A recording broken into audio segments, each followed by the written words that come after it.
Hello, everyone. It's Stephanie Ward of fireflycoaching.com, and I'm here today with the fabulous Anne Scott of Girl Gone International and many other things. Welcome, Anne.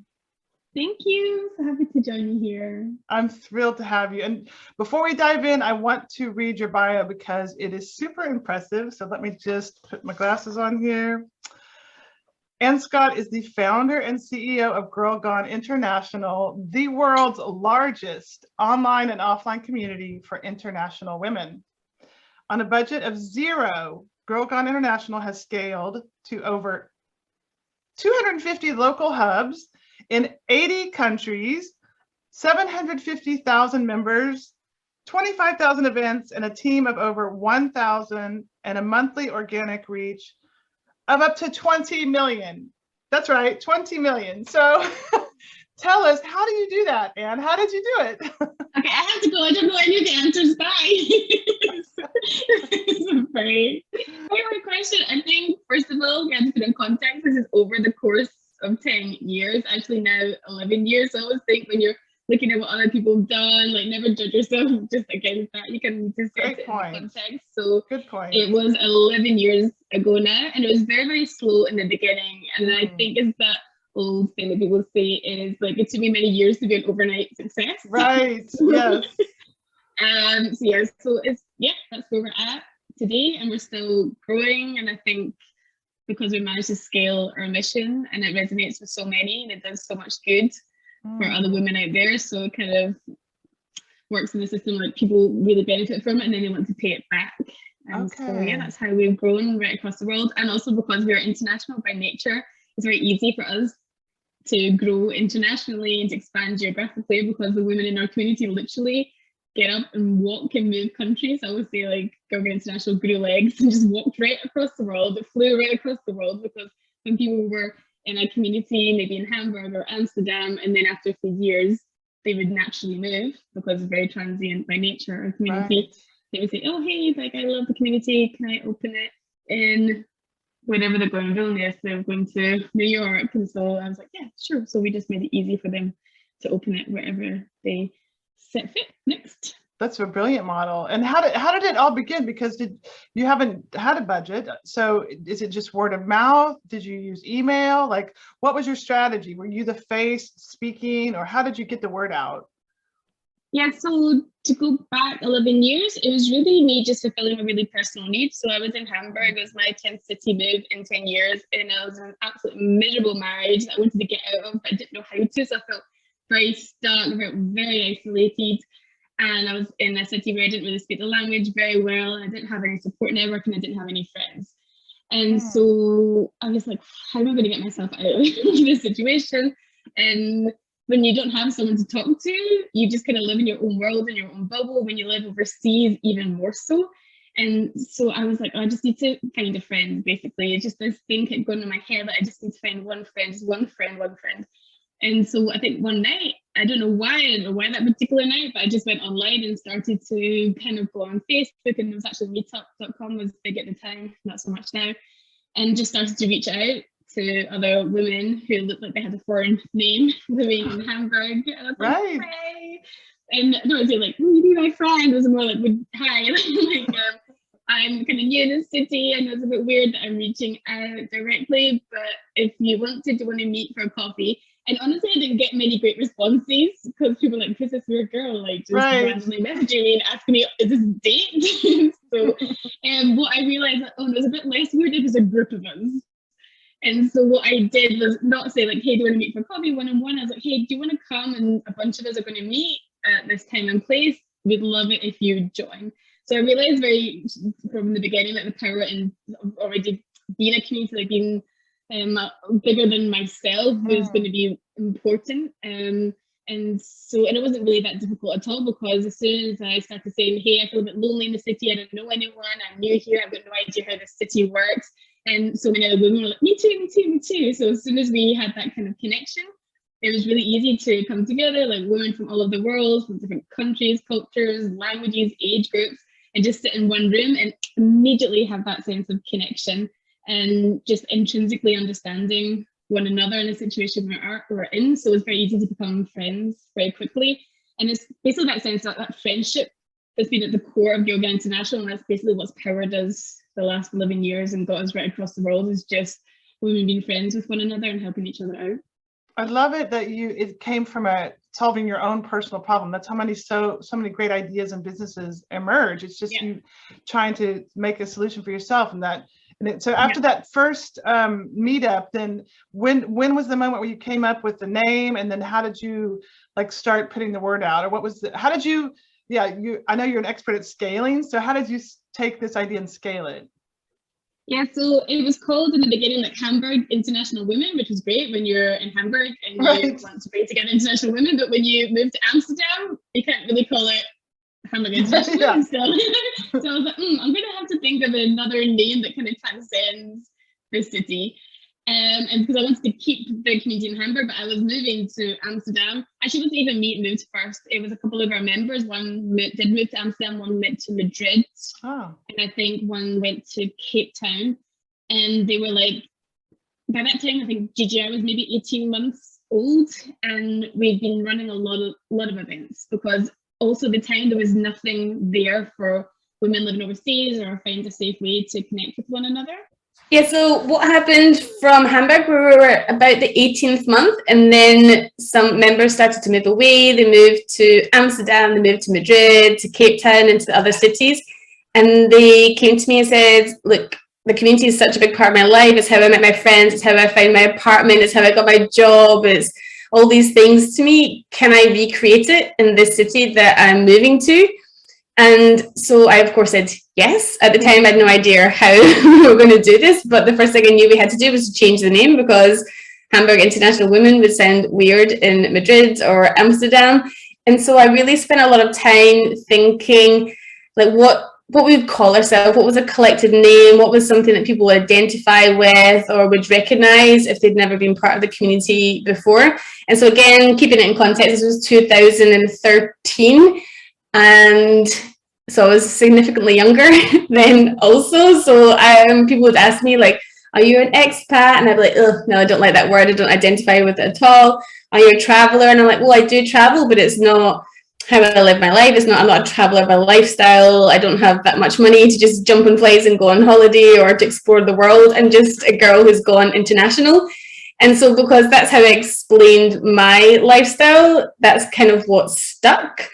And yeah, so I just basically started to brand the community that way. And so the name, the branding really became so important to the community, because what was important is that if you're in any city, even at the time when it was small, I wanted people to know that we were part of the same community. So if you were in Hamburg or Amsterdam, and then it started to go to New York and other cities, I wanted people to be able to find it and identify it and know that we were one, that we were the same community. So the branding side of it became really important. And I think branding, when you're scaling as well, is extremely important. There's a sense of shared identity. And so, yeah, I really focused on the branding side of it, the name, and then it was more like, how can I help women recreate what we've created in Hamburg?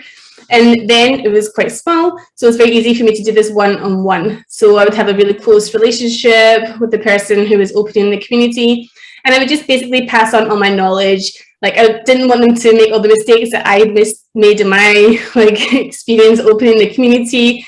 I was like, well, why make the same mistakes again? Let me tell you all my F-ups and let's avoid them. And so I was able to kind of guide them through the process and the journey of opening a community. And yeah, so that's kind of how it worked. And then as we grew, it wasn't possible for me to do it one-on-one anymore, as much as I think that I should have been able to. It's just not possible, or that I could have done, because I think I'm Superwoman. It's not true. It just wasn't possible. So I started to get creative with ways of, how can I be in many cities at one time? How can I help as many people as I possibly can at the one time? And that just brought me back to, I think maybe the knowledge I gained at university. So I was quite happy that it turned out that this degree that I thought I got in international economics, I thought was a complete waste of time. And then 10 years later, it turned out, oh, it's actually quite useful. And you have to scale an organization. And so putting in lots of processes and procedures in place to make it possible to go anywhere in the world and open up a community of their own. So like you created like operation manuals and platforms and documents. Exactly that. So we centralize a lot of it. So the branding was centralized. The onboarding and recruitment of community managers, although we never recruit, we wait until people come to us because then they're motivated in the right way. But we'd centralize a lot of those operational side of things, and also the things that are hard to do. I didn't want it to be hard work for anyone. I wanted them to love it, to enjoy doing it, because for me, that's retention as well. I don't want people to burn out fast or think, oh my goodness, this is so much work. I just want to meet friends. And so I tried to like take off the heavy work and centralize all that part of it. So like setting up the community and the social media side of it as well, the creative part, like we centralized that. So we had like one Facebook page, again, in context, this is now 2013, 2014. And I don't think even Instagram was kicking around at that time. I think it was just starting out in maybe 2013. But we decided that we would do that as in one central location so that the community managers locally can focus on what's important, which is creating the meetups, creating the events, bringing people together, connecting them, and helping women make friends and feel at home. And this is, so everyone's doing this voluntarily, which is amazing, right? No one's getting paid, including you. No. And I love it, what you said so much, that you don't recruit, you let people come to you because they're motivated, and then making it easy for them so they stay. That's so powerful. But is that part of the model? Is that because no one's making money and everyone's doing it for the love of it? Does that keep everyone going? I really think it does. I think I have seen this as well. Like I work a lot with other community leaders, and I'm kind of in those circles with people who have on purpose or accidentally become community leaders and created huge communities behind what they're doing. And what I've seen is the moment that they introduce like a payment system where you're paying people to do this work, then it changes, first of all, the nature of the relationship between you and the community leader, and then also changes the relationship of the community to the community members. It just changes the whole entire dynamic. So it was a decision I made really early on, was to forgo any kind of money-making opportunities, not rewarding people with cash. But what, I don't know, I think even for me, it's a personal thing. Like I was never motivated by money, for all that everyone said I should be, for all that sometimes I'm kicking myself that I'm like 42 and I've never made big strides into like making big money. But I just think there's like so much joy and richness and reward in other things that are not necessarily money related. Not to say that you can't make money, and I'm happy to address that later on. But for something that's so purpose driven, so mission led, that you do with meaning and love because you want to help one another, then I try to keep that as people's motivation. And so if I was like paying someone to do this job, then it's a job. I don't want this to be a job for anyone. I don't want this to be work, even though of course it's work. I want it to be more you do it because you love doing it, because you're gaining a lot, because you're making friends, you gain a lot of satisfaction from helping other people. And it's not a selfless act either. So it's like people think if you're a volunteer, like, oh, they're so saintly, no, like you have to be honest with yourself. Like you do what you do because you enjoy doing it. If you don't enjoy doing it, please don't do it. It's kind of my motto. And there's so much to gain personally from giving and from helping and being of service to others. And so I think that's more the GGI model, is that in helping others, we're helping ourselves. And I think we're very transparent and honest about that. And I will say as well, like the moment that you should stop being one of the leaders or organizers in the community is the moment you don't need the community as much as the community needs you. So I just think you really need to have the community, you need to find friends, you need the community yourself, and the moment that you don't is the time to move on. And so that's, to keep that model pure and true, we need to keep money out of it. People need to be doing this for the right reasons and leaving for the right reasons as well.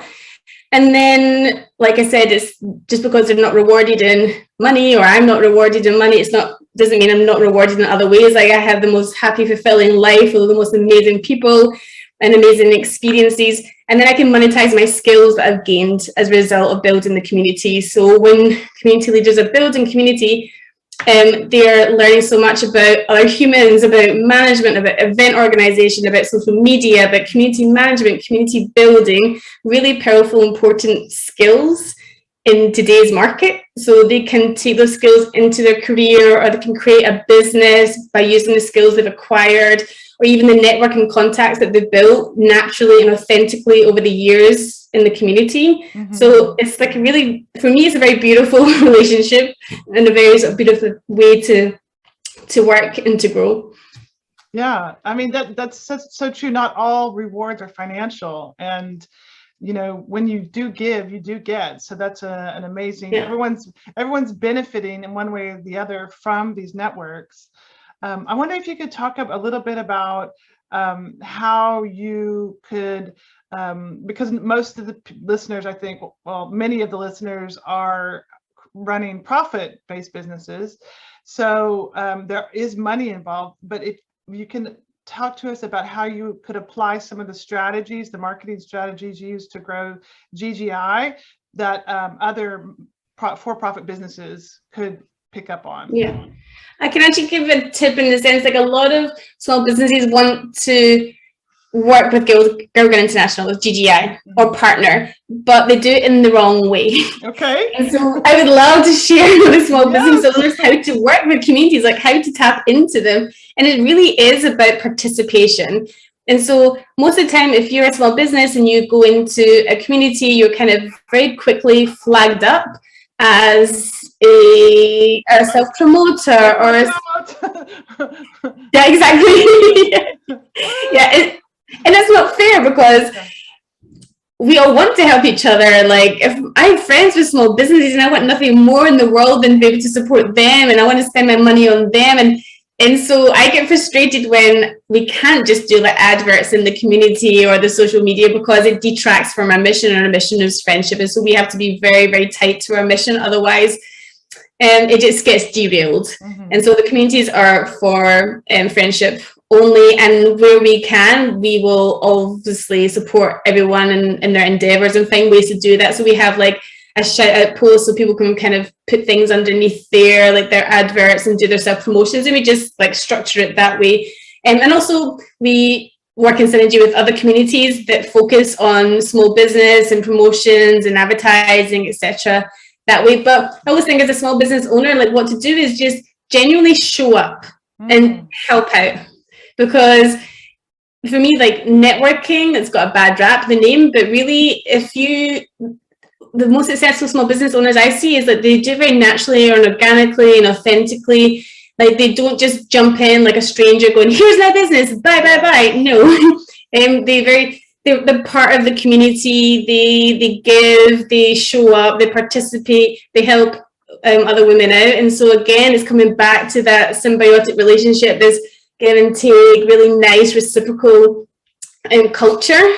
So that's what I always want to say to small business. What we actually do say to people, and if they say, oh, but why didn't you let my advert in, or why didn't you let my post in? I'm like, we can't let it in there, but we can let you in our community. Come physically to events. Like, don't come and like give your business card out. No, just come as you, because I want to buy from you. Maybe your product's almost secondary to you, but if you come and I'm connected to you, and we're just in the same circle, in the same community, of course I'm much more likely to purchase from you. So I'm just very mindful when I'm talking to friends with small business. I'm like, just please just show up, just go there. And I know there's only so many hours in a day, but even build that into your strategy.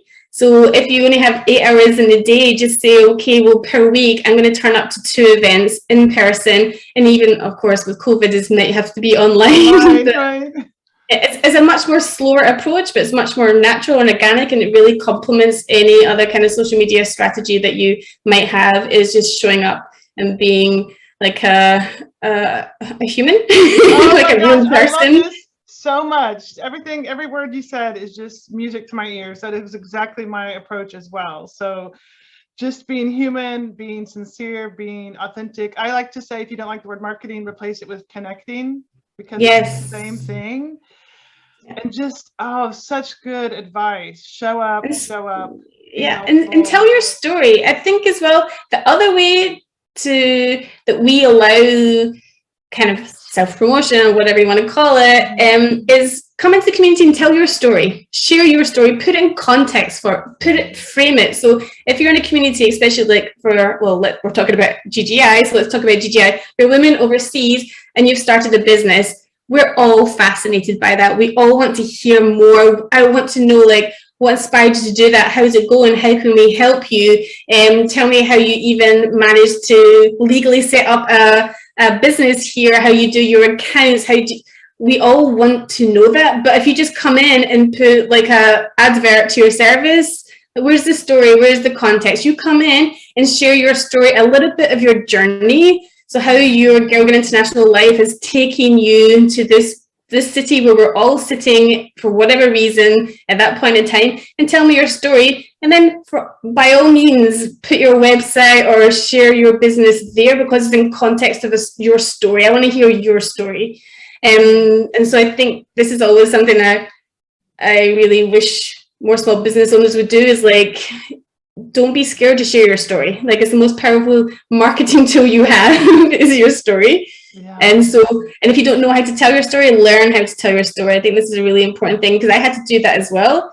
Tell us how you did that. Tell us how, because I know everyone knows storytelling is so important, and I love how you said the context, but tell us how you learned, because you said you had to learn. Where did you go? What did you read? By messing up over and over and over, by telling terrible stories, until somebody took me aside and like, hey, Anne, I'm going to tell you how to tell your story.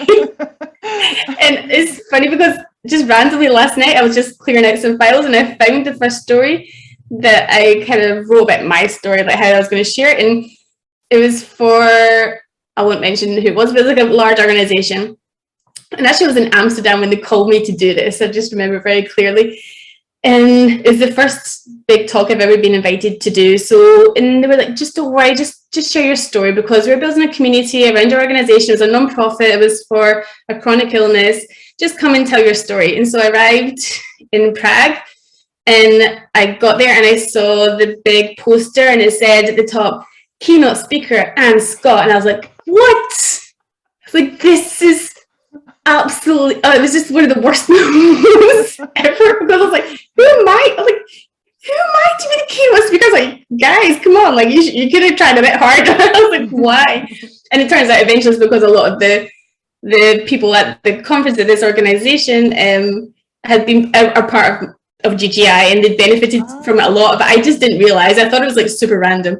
Okay. Anyway, and I got there and I thought it was like a 20-minute talk, so I had a little quick 20 minutes prepared, and then it said 90 minutes, and I was like, 90. Yeah, like okay. And I was like, oh, this is not good. And it was also one of the first travel I'd ever been on with my partner. It was literally the first time we'd ever like traveled together. I think we're going to be together for a few months. Anyway, so what I did is I sat in a hotel room for like the day previously, and I wrote like 90 minutes worth of story, but it was like this twisty, turny tale. It went everywhere.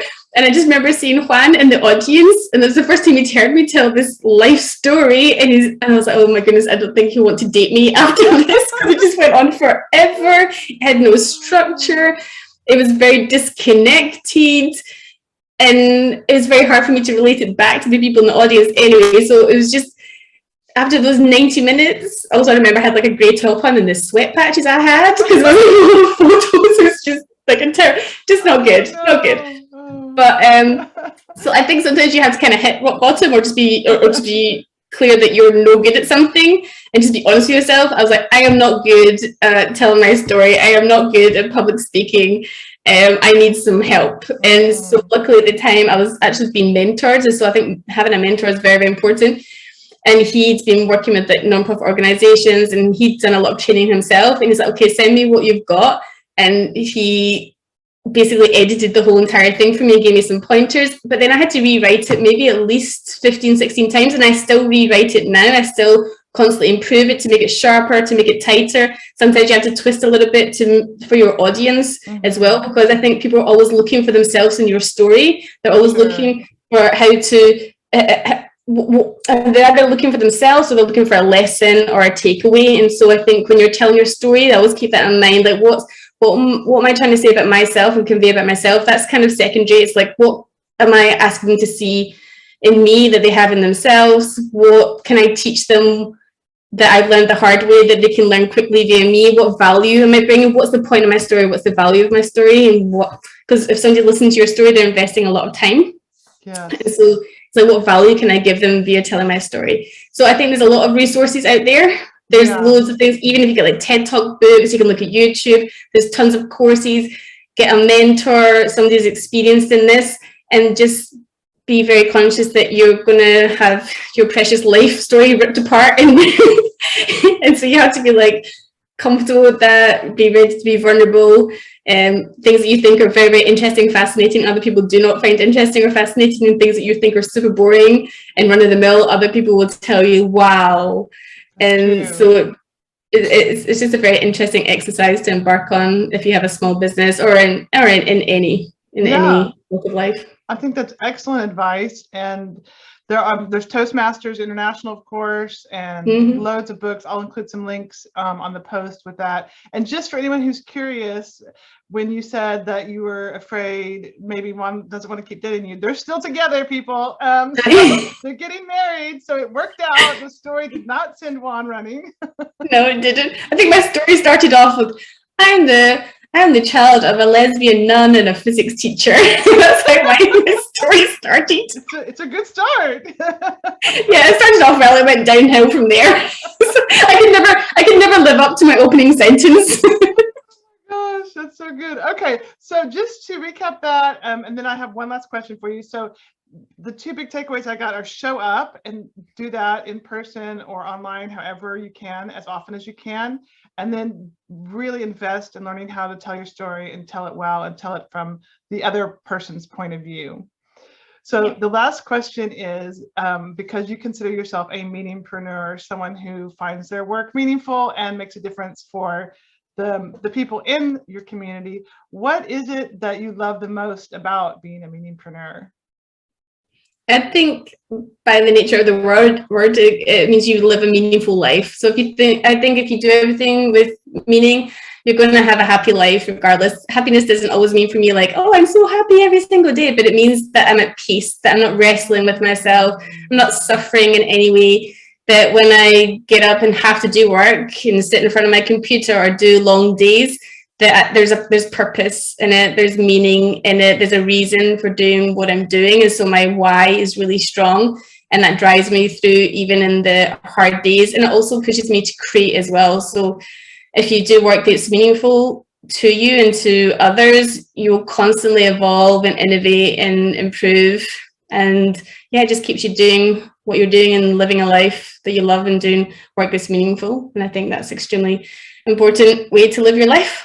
Wow, that was beautiful. Thank you for sharing that. Thank you so much for joining us and sharing all your amazing stories and tips and advice. And we'll include links to Girl Gone International in the post. And thank you so much, Anne. It was a real pleasure to talk with you. Oh, it was fun. Thank you.